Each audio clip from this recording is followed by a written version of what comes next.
I've talked about explaining why during melting and boiling of a substance, why the temperatures stay fixed. And that's because the heat energy that goes in is used to pull the molecules apart. And that increases the potential energy because of the work done against attraction between molecules, but it does not increase the kinetic energy, and that's why the temperatures stay fixed, because the temperature would depend on the kinetic energy in the same way that we have seen in the kinetic theory for ideal gas. Now, the next thing that I want to explain is why it takes a lot more energy to boil the same amount of say water, to boil the same mass of water than it takes to melt the same mass of ice.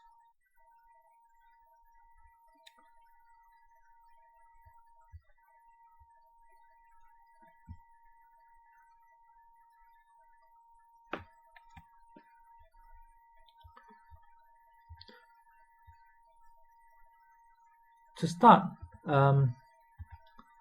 let me introduce a term that we use to describe this amount of heat needed to melt and to boil a certain amount of a substance. Now, for melting,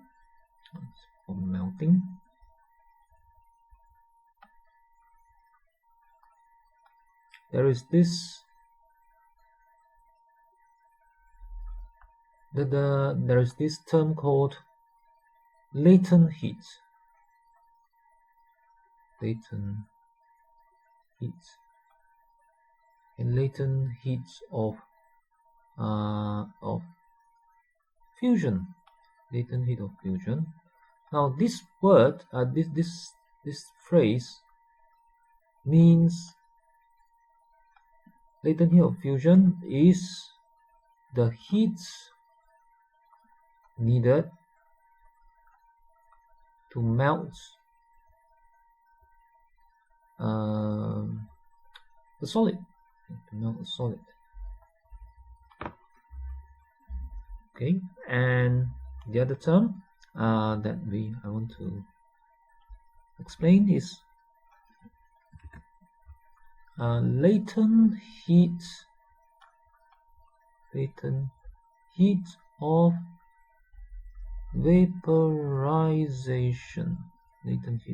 vaporization. And I think you can guess this is the heat needed to melt a liquid.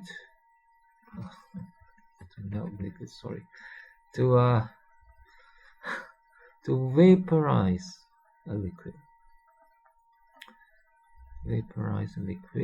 Like water. Okay. So I don't know why it's called fusion. Maybe fusion seems more like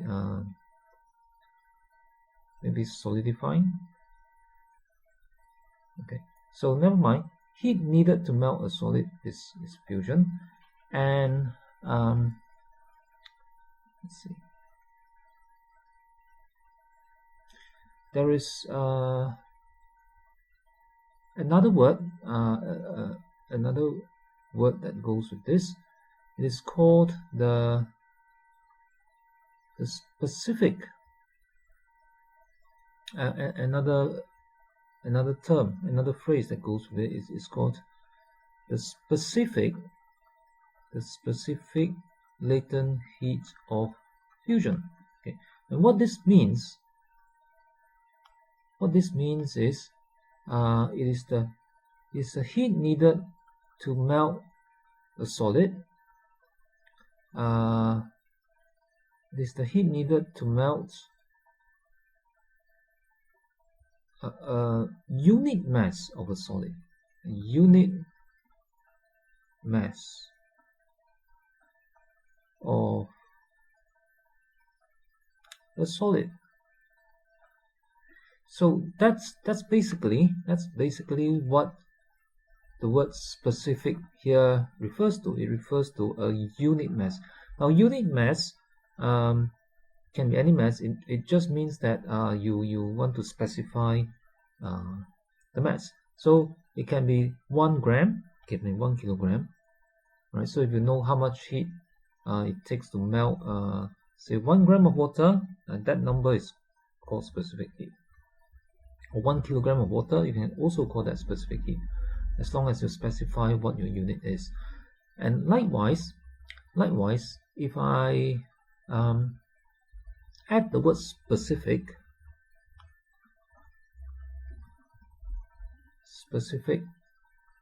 in front of latent heat of vaporization, that refers to a unit mass of liquid.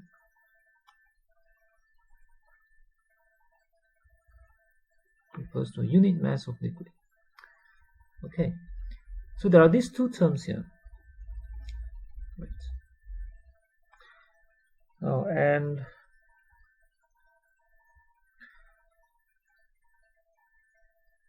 and there are some symbols which are often used to represent these two quantities, just so that it's easier to do calculations with. Let me write this down. For the latent heat of fusion, there might be more than one way. I'm just going to write down my way of doing it. I might use a capital L for the latent heat of fusion, with a subscript F, right, for as the number that represents this quantity. And for specific latent heats of fusion, I would use little l and with the F. Okay, and for the latent heat of fusion vaporization, I would use L with a V subscript. For the specific latent heat, I would use L, little l with a V subscript. So that's just to get used to these symbols.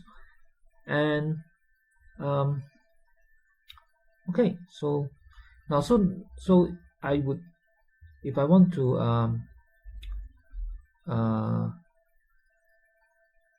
say, if I want to find relate the latent heat of fusion to the specific latent heat, for example, all I need is to just take the latent heat of fusion, which is the heat needed to melt any mass of solid, divide by its mass, and I should get the specific latent heat, which is per unit mass. So that's the relation.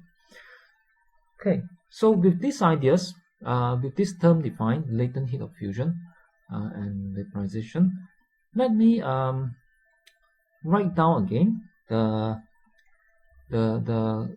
thing or the question that I want to explain. The question is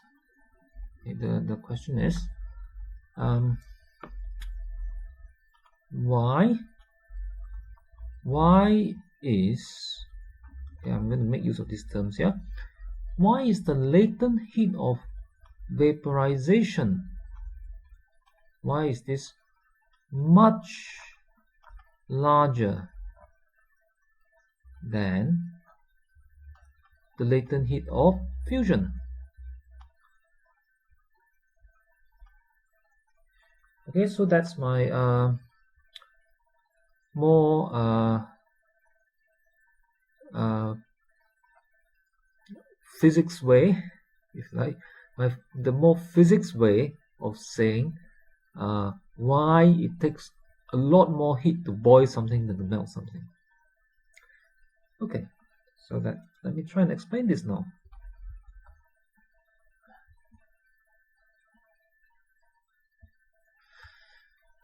Now we want to use, right? We follow this philosophy. We want to use the simple kinetic model. That means, in terms of movements of molecules and atoms, we want to use this idea to explain to explain this question. So let's think about what happens to the molecules, atoms, or molecules of water when it melts, or of ice. Okay. So let's say I have a block of ice. That's my block of ice. Okay. Now there are water molecules all packed closely together in the ice, and they can't move. It's a solid, so the molecules don't move. And when it melts, it becomes water. We know that water flows around. Okay, then it becomes a puddle of water around the ice on your table. So we know that water can flow around. So, and that means that the molecules in the water can now move around. Yes, they are still tightly packed together, but they can now move around. So they are maybe a bit less tightly packed together, and yeah. So then after it melted, okay,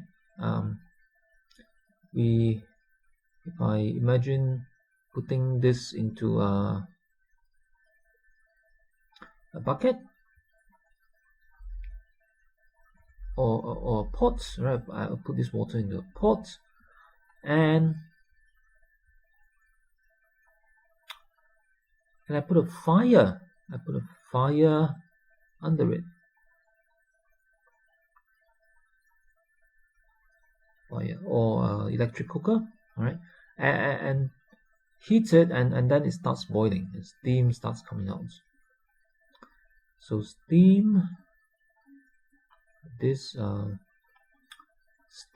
starts coming out. And what does it mean? What does it mean for the molecules in the water? Molecules can move around, but they are still touching each other. Right? They're very close together. They're touching each other. But when it boils, the molecules they come apart. They escape from the water, and they become very far apart. Water vapor or steam. It's a gas, basically. It's a gas, not a perfect gas, but it is a gas, and the molecules are very far apart. Okay, so that's the difference. That's the first difference that we notice. Right, with ice melting, the molecules stay in contact. They're still touching each other, but with boiling, they move very far apart.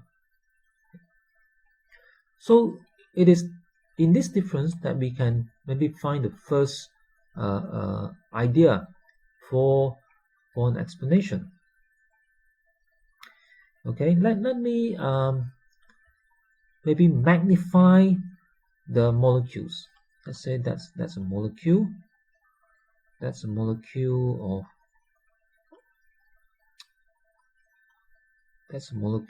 water. Two molecules of water in the ice.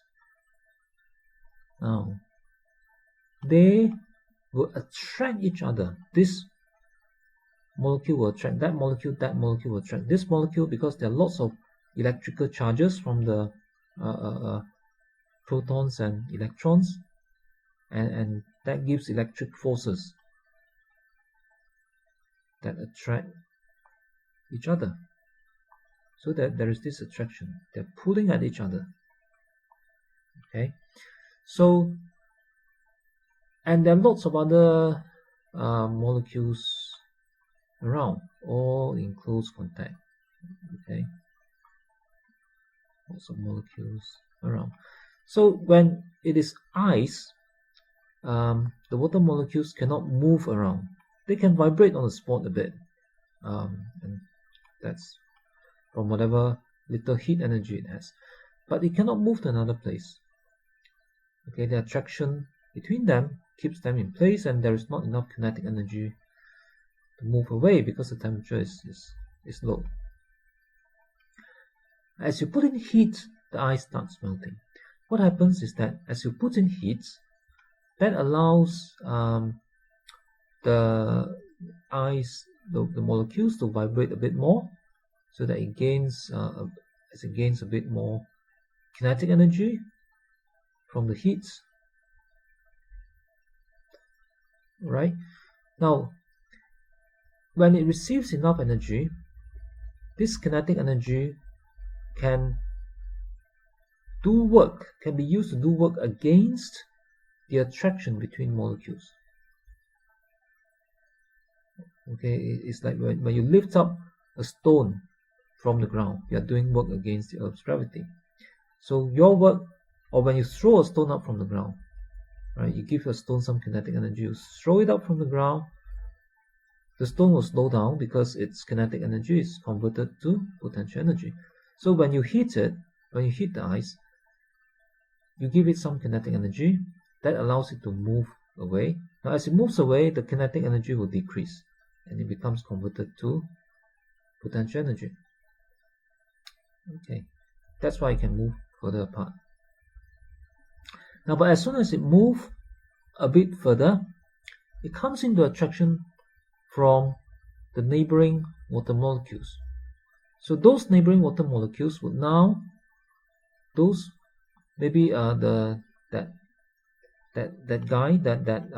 water molecule a bit further away would also exert an attraction on this molecule as this moves away. So as long as this can move away a bit, it will fall into the attraction of the next molecule and get dragged along to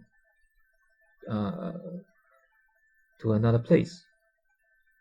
Okay, so this means that it doesn't need all that much heat to all that much energy for it to move away, for it to be able to go to another place, because there are always other molecules very close by that wants to pull them away.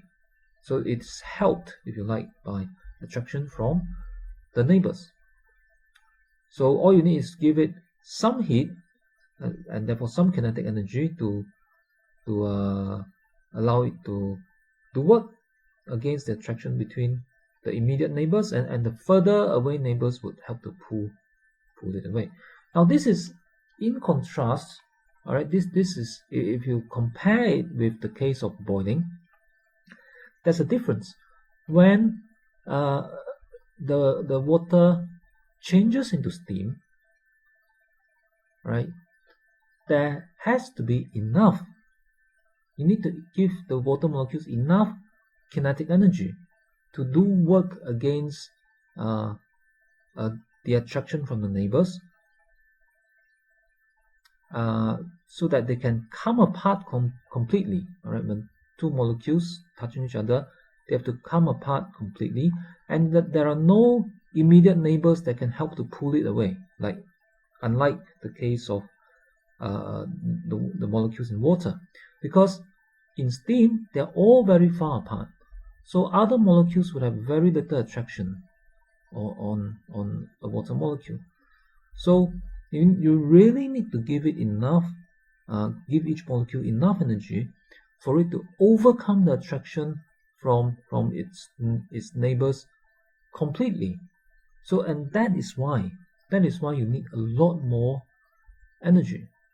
You need a lot more energy to vaporize the same amount of water than you need to melt ice. So if I want to describe this in a simple short sentence, what might I say? Let me have a go. So the question is why the latent heat of vaporization is a lot more than the latent heat of fusion. Or in English, okay, I always prefer simpler words. Why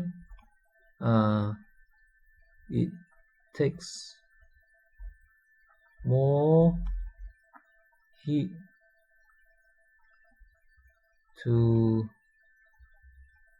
boil than to melt. The same mass of water, of course. And the simple answer is simple. Okay, let's see if I can make a simple answer. Okay, so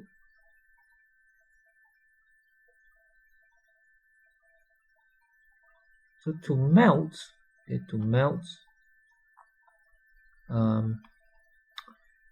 let's see.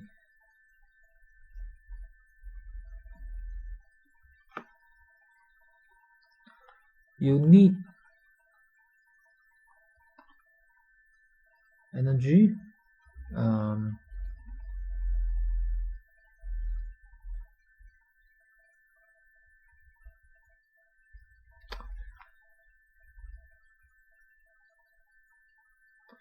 to melt. You need less energy to overcome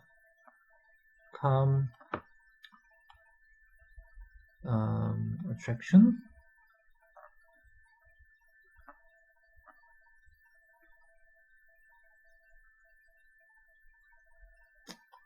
You need less energy.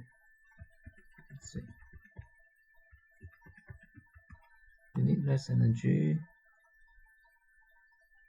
because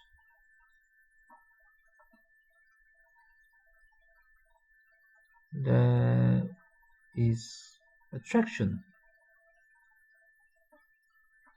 right, from other neighbors, from other molecules. Okay, but to boil, you need more energy to overcome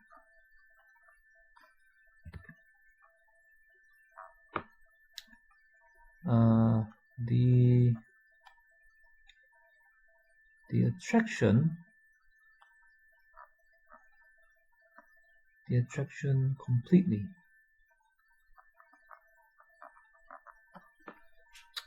I think this can be explained a bit better. I might, for example, add because the molecules are very far apart. So in fact, let me just add that. Because those molecules are very far apart. It's not always easy to explain something complicated in a short sentence, but it would be nice if you can put down the main points that can contain the main ideas.